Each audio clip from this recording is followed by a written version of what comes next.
नमस्कार विद्यार्थियों, आप सभी का स्वागत है हमारे YouTube चैनल बिहार एसएस लोकर्स एकेडमी में। आज हम लोग हिंदी व्याकरण में सर्वनाम पढ़ने वाले हैं। इसके पहले क्लास में हम लोगों ने हिंदी व्याकरण में संज्ञा को पढ़ा था और आज हम लोग सर्वनाम को पढ़ेंगे। तो ये जो क्लास है ये सभी कक्षा के विद्यार्थियों के लिए इम्पोर्टेंट है, चाहे आप 9th क्लास में हो, 10th में हो, 11th 12th में हो या फिर आप किसी भी कंपटीशन एग्जाम का भी तैयारी कर रहे हैं तो उसमें हिंदी व्याकरण में सर्वनाम से क्वेश्चन आता ही है। तो आप लोग इस वीडियो के साथ आखिरी तक बने रहिएगा और ये वीडियो अच्छा लगे तो आप लोग अपने दोस्तों में इसको शेयर कर दीजिएगा। तो और सबसे पहले मैं आप लोग को बता दूं कि अगर जो विद्यार्थी हमारे बिहार एसएस लोकर्स एकेडमी के यूट्यूब चैनल से ज्वाइन नहीं किए हैं तो आप लोग फटाफट से ज्वाइन कर लीजिएगा। और अगर आप हमारे टेलीग्राम चैनल को भी नहीं ज्वाइन किए हैं तो इसे भी आप लोग ज्वाइन कर लीजिएगा, जहां पर आपको किसी भी क्लासेस का पीडीएफ नोट्स मिलता है। अब आइए हम लोग अपने आज के टॉपिक के ऊपर बात करें। आज का हमारा टॉपिक है सर्वनाम। सर्वनाम से पहले हम लोगों ने क्या पढ़ा था? संज्ञा पढ़ा था। संज्ञा में हम लोगों ने क्या देखा था? इसमें बताया गया था कि संसार की जितने भी वस्तुएं हैं वो सब क्या होती है? संज्ञा कहलाती है। या फिर किसी व्यक्ति, वस्तु, स्थान, जाति, भाव आदि के नाम का बोध कराने वाले जितने भी शब्द होते हैं वो सब संज्ञा कहलाते हैं। संज्ञा क्या होता है? एक विकारी शब्द होता है और सर्वनाम भी क्या है? तो एक विकारी शब्द है। लेकिन अगर हम लोग सर्वनाम को देखेंगे तो सर्वनाम में क्या होता है कि इसमें हम लोग देखते हैं कि संज्ञा के स्थान पर हम लोग शब्दों का प्रयोग करते हैं। और क्यों करते हैं? तो हम पुनरुक्तियों को दूर करने के लिए। किसको? पुनरुक्तियों को जो है दूर करने के लिए हम लोग क्या करते हैं? सर्वनाम का प्रयोग करते हैं। जैसे मान लीजिए कि मैं बोल रहा हूं कि राम अच्छा लड़का है, ठीक? राम अच्छा लड़का है। फिर मैं बोल दिया कि राम पढ़ने में तेज है। राम पढ़ने में तेज है। फिर मैं बोल दिया कि राम जो है समय से स्कूल जाता है, समय से उठता है, समय से पढ़ाई करता है। तो यहाँ पर हम क्या कर रहे हैं कि राम शब्द का जो है बार बार प्रयोग कर रहे हैं। और राम क्या है? एक संज्ञा है। तो ये क्या हो गया कि अगर कोई शब्द का बार बार हम प्रयोग कर रहे हैं तो वो क्या कहलाता है? पुनरुक्ति कहलाता है। तो इसी को दूर करने के लिए हम लोग क्या करते हैं? सर्वनाम का प्रयोग करते हैं। यानी अगर एक वाक्य में अगर हम लिख दिए कि राम अच्छा लड़का है तो फिर हम लिख देंगे कि वह पढ़ने में तेज है, वह समय से स्कूल जाता है। तो यहाँ पर वह जो हम प्रयोग कर रहे हैं वो सर्वनाम है और इंगित किसको कर रहा है? तो राम को कर रहा है, यानी संज्ञा को। तो यानी सर्वनाम क्या होता है कि संज्ञा के स्थान पर प्रयुक्त होने वाला जो शब्द होता है वही हमारा सर्वनाम कहलाता है। और सर्वनाम का प्रयोग हम लोग क्यों करते हैं? तो पुनरुक्तियों को दूर करने के लिए। देखिए यहाँ पर बताया गया भी है, आप लोग देख सकते हैं परिभाषा के तौर पे कि कहा जा रहा है कि संज्ञा के स्थान पर प्रयुक्त होने वाले शब्द सर्वनाम कहलाते हैं। और संज्ञा यानी कि हम लोग इसका प्रयोग बार बार कर देते हैं तो वो पुनरुक्ति होता है। तो पुनरुक्तियों को दूर करने के लिए हम लोग क्या करते हैं? सर्वनाम का प्रयोग करते हैं। जैसे हो गया मैं, हम, तुम, तू, वह, यह, आप, कौन, कोई, ये सब जितने भी शब्द है ये सब क्या है? सर्वनाम कहे जाते हैं। अब एक चीज आप लोग को ये भी ध्यान रखना है और आप लोग को मालूम भी होगा कि जो हमारा सर्वनाम होता है हिंदी में, ठीक ना, कुल कितने होते हैं? तो 11 होते हैं। बहुत सारे बच्चे कंफ्यूज हो जाते हैं, पूछते हैं आपसे हिंदी में सर्वनाम कुल कितने हैं? ठीक ना, कुल सर्वनाम कितने हैं? तो आप बताइएगा भेद को। बहुत सारे बच्चे यही समझते हैं। पूछा जाता है उनसे कि हिंदी में कुल कितने सर्वनाम हैं तो कहेंगे 6। जबकि सर्वनाम का ये क्या है? भेद है। जबकि सर्वनाम का ये 6 क्या होता है? भेद होता है। कुल सर्वनाम कितने होते हैं? तो 11 होते हैं। ये चीज याद रखना है आप लोगों को। ये एग्जाम में पूछा भी जाता है कि हिंदी में कुल कितने सर्वनाम होते हैं? तो 11 होते हैं। कौन कौन? मैं, तुम, तू, आप, यह, वह, जो, सो, कोई, कुछ, कौन, क्या, ये सब जो भी हमारा है ये सब 11 सर्वनाम हमारे हैं। और भेद की बात करेंगे हम लोग कि सर्वनाम के भेद कितने होते हैं? तो भेद जो है भाई मेरे 6 होते हैं। बताइए समझ में आया कि नहीं आप लोगों को कि सर्वनाम क्या होता है, इसका प्रयोग क्यों करते हैं? तो पुनरुक्तियों को दूर करने के लिए हम इसका प्रयोग करते हैं संज्ञा के स्थान पर। और हिंदी में सर्वनाम कुल कितने होते हैं? तो 11 होते हैं। और अगर हम भेद की बात करेंगे तो भेद में आप लोग याद रखिएगा मेरे भाई कि संज्ञा का जो भेद है, ठीक ना, भेद ये 6 होते हैं। पहला आपका होता है पुरुषवाचक सर्वनाम, ठीक? पहला होता है पुरुषवाचक सर्वनाम होता है, ठीक? इसके बाद एक होता है आपका निश्चयवाचक सर्वनाम, निश्चयवाचक सर्वनाम, ठीक। दूसरा होता है आपका दूसरा इसके बाद जो तीसरा नंबर पे आएगा वो अनिश्चयवाचक सर्वनाम हो जाएगा, ठीक। अनिश्चयवाचक सर्वनाम।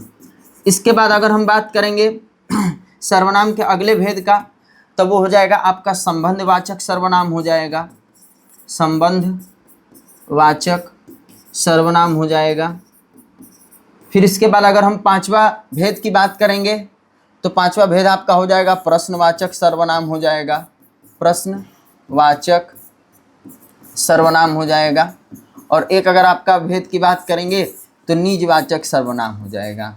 तो कुल मिलाकर के सर्वनाम के 6 भेद होते हैं, ये चीज़ हमें याद रखना है। सर्वनाम के कुल 6 भेद हैं और अगर इसकी संख्या पूछा जाएगा कि सर्वनाम कुल कितने होते हैं तो 11 होते हैं। अब इसमें जो थोड़ा सा डिफिकल्ट वाला ज़्यादा है वो कौन होता है, तो पुरुषवाचक सर्वनाम है और निजवाचक सर्वनाम है, क्योंकि ये एक जैसा है और कन्फ्यूजन होता है हर विद्यार्थी को। तो आप लोग को इस वीडियो के साथ बने रहना है आखिरी तक, और इन दोनों का जो कन्फ्यूजन है वो भी मैं इसी क्लास में आप लोग को दूर कर दूंगा।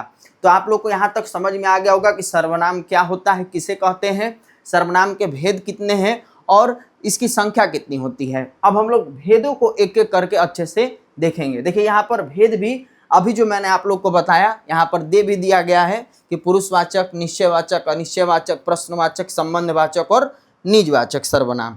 अब एक एक करके हम लोग देखेंगे। सबसे पहले पुरुषवाचक सर्वनाम को, तो हम लोग इंग्लिश में जो है, इंग्लिश में हम लोग पढ़ते हैं इंग्लिश ग्रामर में, तो हम लोग पढ़ते हैं फर्स्ट पर्सन, सेकंड पर्सन और थर्ड पर्सन पढ़ते हैं। तो वैसे हिंदी में जो हमारा पुरुषवाचक सर्वनाम है ना, इसमें हिंदी व्याकरण में पुरुषवाचक सर्वनाम को 3 भागों में बांटा गया है या 3 प्रकारों में बांटा गया है। अगर आपसे ये भी पूछ देगा कि हिंदी व्याकरण में पुरुषवाचक सर्वनाम कितने होते हैं, तो आप कहिएगा 3। पहला है आपका उत्तम पुरुष, जिसमें मैं और हम आते हैं। मध्यम पुरुष में तू और तुम होते हैं और अन्य में आपका जो आप, वह, यह, वे, ये सभी आते हैं। तो यानी पुरुषवाचक सर्वनाम कितने होंगे, 3 होंगे। और इंग्लिश व्याकरण हम लोग पढ़ते हैं, यानी इंग्लिश ग्रामर पढ़ते हैं हम लोग, तो उसमें भी फर्स्ट पर्सन, सेकंड पर्सन और थर्ड पर्सन आता है, जिसमें आई और वी हो गया, यू हो गया, होता है ना।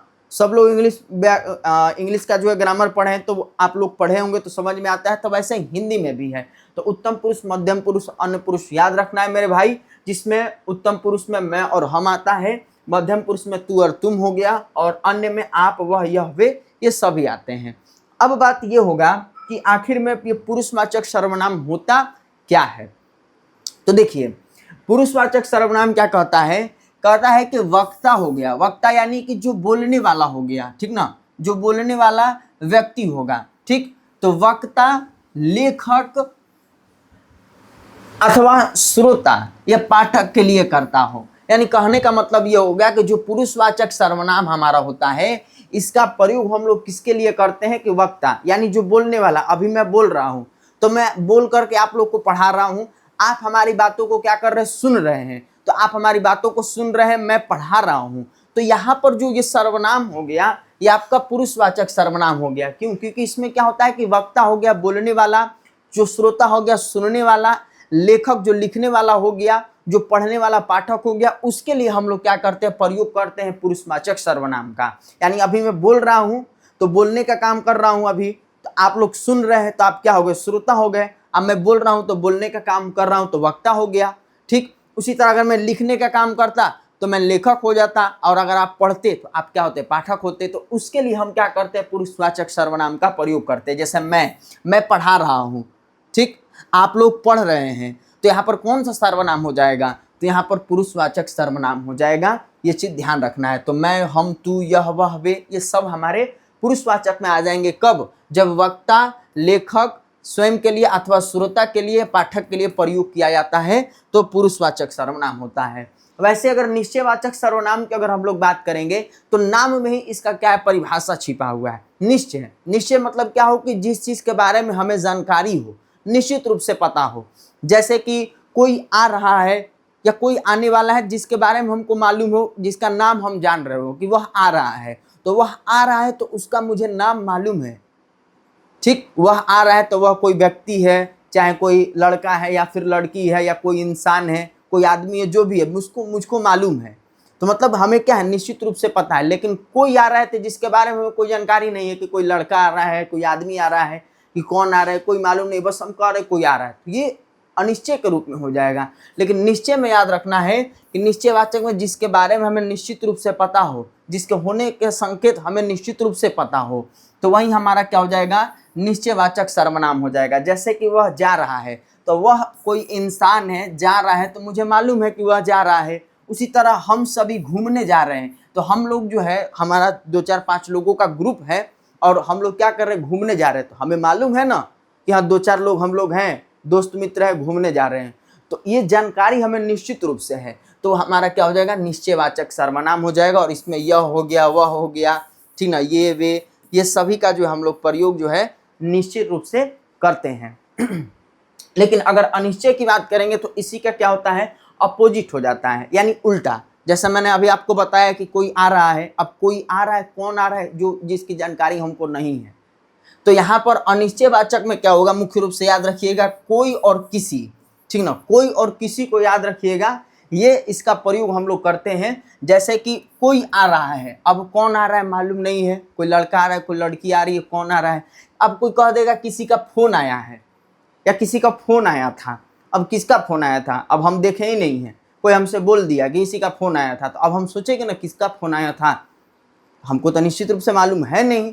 तो यहाँ पर क्या हो जाएगा, अनिश्चयवाचक सर्वनाम हो जाएगा, यानी जिससे कोई निश्चित व्यक्ति अथवा वस्तु का बोध नहीं हो, न के बराबर हो, जिसे मालूम ही ना हो हमें, तो वह हमारा अनिश्चयवाचक सर्वनाम होगा। अब अगर हम लोग बात करेंगे चौथा नंबर भेद की, तो वो हमारा संबंधवाचक सर्वनाम। तो संबंध से ही पता चल रहा है कि हम यहाँ पर संबंध को दिखाएंगे, एक दूसरे को मेल को दिखाएंगे। जैसे कह रहा है यहाँ पर कि परस्पर एक दूसरे के मध्य संबंध बताने वाले को संबंधवाचक सर्वनाम कहेंगे। यानी कह रहा है कि जैसा करोगे वैसा पाओगे, तो यहाँ पर जैसा और वैसा के बीच में क्या हो रहा है, संबंध दिखाया जा रहा है, यानी जैसा तुम करोगे वैसा तुम पाओगे। इसी तरह अगला जो कह रहा है कि जो अच्छा होता है उसके साथ अच्छा ही होता है, यानी जो अच्छा करेगा, जो अच्छा होगा उसके साथ ही क्या होगा, हमेशा अच्छा होगा। तो यहाँ पर हमको क्या करना है, संबंधवाचक सर्वनाम में संबंध को दिखाना है। तो जहाँ हम संबंध को दिखाएंगे तो वो हमारा संबंधवाचक सर्वनाम होगा। उसी तरह है कि जो पढ़ेगा वही बढ़ेगा, यानी जो पढ़ेगा वही तो आगे बढ़ेगा, जो नहीं पढ़ेगा वो कहाँ से आगे बढ़ेगा। तो यहाँ पर जो है जो और वही का संबंध दिखाया गया है। जिसकी लाठी उसकी भैंस, तो यहाँ पर जिसकी और उसकी का जो है ना संबंध को दिखाया जा रहा है। तो मतलब आपको समझना है कि जहाँ पर संबंध की बात आ जाए वहाँ पर क्या होगा, संबंधवाचक सर्वनाम होगा। जैसे जैसे यहाँ पर लिखा गया है कि जैसा वैसा, जो और उसके, जो और वही, जिसकी उसकी, तो ये सब क्या है, हमारे संबंध को दिखा रहा है, तो ये संबंधवाचक सर्वनाम होगा। अब आगे हम लोग बात करेंगे 5वां नंबर पॉइंट का, यानी 5वां नंबर भेद का, जो हमारा है प्रश्नवाचक सर्वनाम है। शांति से आप लोग इत्मीनान से निजवाचक को समझने के लिए बेसब्री से आप लोग इंतजार कर रहे हैं, मैं अब जान रहा हूं, तो आप लोग आराम से इसको अच्छे से समझिए प्रश्नवाचक सर्वनाम को, फिर उसके बाद निजवाचक सर्वनाम को मैं आप लोग को बताऊंगा। क्योंकि निजवाचक सर्वनाम और पुरुषवाचक सर्वनाम मिलता जुलता है, बस कुछ ही अंतर है जो मैं बता दूंगा, तो तब आप लोग को जो ये अंतर भी आप लोग को समझ में आ जाएगा और कन्फ्यूजन भी नहीं होगा। तो देखिए प्रश्नवाचक सर्वनाम में मुख्य रूप से हमको क्या ध्यान रखना है, प्रश्नवाचक चिन्ह का। पहले बात तो ये कि प्रश्नवाचक सर्वनाम में कभी भी वाक्य दिया रहेगा तो वहाँ पर आपको जो है चिन्ह अंत में देखने को मिलेगा ही। और साथ ही साथ आपको याद रखना है कौन, कैसा और क्या, ये जो है तीनों शब्द को याद रखना है। कौन, कैसा, क्या अगर वाक्य में रहे और पूछे कि ये कौन सा सर्वनाम है, तो आप कहिएगा प्रश्नवाचक सर्वनाम है, या फिर प्रश्नवाचक चिन्ह को देख करके आप कह दीजिएगा कि वो प्रश्नवाचक सर्वनाम है। यानी जो वाक्य को प्रश्नवाचक बनाता हो वही प्रश्नवाचक सर्वनाम कहलाता है। जैसे कौन पढ़ रहा है, तो देखिए यहाँ पर प्रश्नवाचक चिन्ह है और वाक्य में क्या आ रहा है, कौन आ रहा है। दूसरा वाक्य कि क्या पढ़ रहे हो, क्या पढ़ रहे हो। मान लो अगर हम पूछ दिए आपसे कि कौन पढ़ रहा है, तो तुम बताओगे ना कि हाँ मैं पढ़ रहा हूँ, या मेरी बहन पढ़ रही है, या मेरा भाई पढ़ रहा है, या जो भी पढ़ रहा है। आपसे मैं क्या किया, प्रश्न किया, आप उसका क्या किए, उत्तर दिए। उसी तरह मैं आपसे पूछ दिया कि क्या पढ़ रहे हो, कौन सा सब्जेक्ट पढ़ रहे हो, कौन सा किताब पढ़ रहे हो, तो आप कहिएगा कि मैं हिंदी का किताब पढ़ रहा हूँ, या इंग्लिश का पढ़ रहा हूँ, मैथ का पढ़ रहा हूँ, जो भी। फिर मैं आपसे पूछ दूंगा कि यह वीडियो कैसा लग रहा है। मैं पूछता भी आप लोग से कि कमेंट में आप लोग बताइएगा कि ये वीडियो कैसा लग रहा है, तो आप लोग जवाब दीजिएगा अच्छा लग रहा है, बुरा लग रहा है या थोड़ा सा अच्छा लग रहा है, तो आप जवाब दीजिएगा। तो यहाँ पर हम क्या किए, प्रश्न किए। तो जहाँ प्रश्न करेंगे, प्रश्नवाचक चिन्ह रहेगा, तो हमारा प्रश्नवाचक सर्वनाम कहलाएगा। और अंतिम जो हमारा भेद है वो है निजवाचक सर्वनाम। ध्यान से इसको समझिएगा। निज मतलब क्या होता है, स्वयं होता है। निज मतलब क्या होता है, स्वयं, या इसको हम लोग और आसानी से समझे तो खुद कह सकते हैं, खुद का या अपने आप का। इसमें क्या होता है कि जो हमारा ये सर्वनाम है निजवाचक सर्वनाम, इसमें हम क्या करते हैं, अपने लिए, खुद के लिए जो है ना, आप अपना अपने शब्द का प्रयोग करते हैं। मतलब यहाँ पर जो है, जो आप शब्द हम लोग देखे थे पुरुषवाचक सर्वनाम में, तो ये जो आप शब्द है यहाँ पर हम क्या करते हैं, स्वयं के लिए प्रयोग करते हैं। वहाँ आप शब्द हम लोग श्रोता के लिए, पाठक के लिए, लेखक के लिए कर रहे थे ना, लेकिन यहाँ पर जो है आप शब्द का प्रयोग हम स्वयं के लिए करते हैं या खुद के लिए करते हैं। तो वही चीज़ यहाँ बताया जा रहा है कि जहाँ पर स्वयं के लिए आप अपना अपने शब्द का जो है ना प्रयोग होता है, तो वो हमारा क्या कहलाता है, निजवाचक सर्वनाम कहलाता है। निज यानी स्वयं का, आम भाषा में हमको समझना है। जैसे यहाँ पर मैं आपसे बोल दिया कि आप पढ़ रहे हैं, तो आप पढ़ रहे हैं, मैं अगर मैं बोल रहा हूँ तो ये आप पढ़ रहे हैं किसके लिए हो गया, पुरुषवाचक सर्वनाम के लिए, क्योंकि मैं आप लोग को इंगित कर रहा हूँ, पढ़ने वाले को इंगित कर रहा हूँ, पाठक को जो पढ़ने वाला है। लेकिन यहाँ पर अगर मैं खुद से बोल दिया अपने लिए कि मैं अपना काम कर रहा हूँ, तो यहाँ पर मैं अपना काम कर रहा हूँ, तो ये अपने के लिए इंगित किया जा रहा है, यानी स्वयं के लिए, कि मैं अपना काम कर रहा हूँ, मैं अपना खुद का, किसी को इंगित नहीं कर रहा हूँ मैं, तो पुरुष नहीं होगा, वहाँ पर निजवाचक सर्वनाम हो जाएगा। वैसे ही कह रहा है कि वो अपने मामा के घर जा रहा है, तो यहाँ पर जो अपने शब्द प्रयोग किया है, स्वयं के लिए किए हैं कि वह अपने मामा के घर जा रहा है, किसी और के मामा के घर नहीं जा रहा है।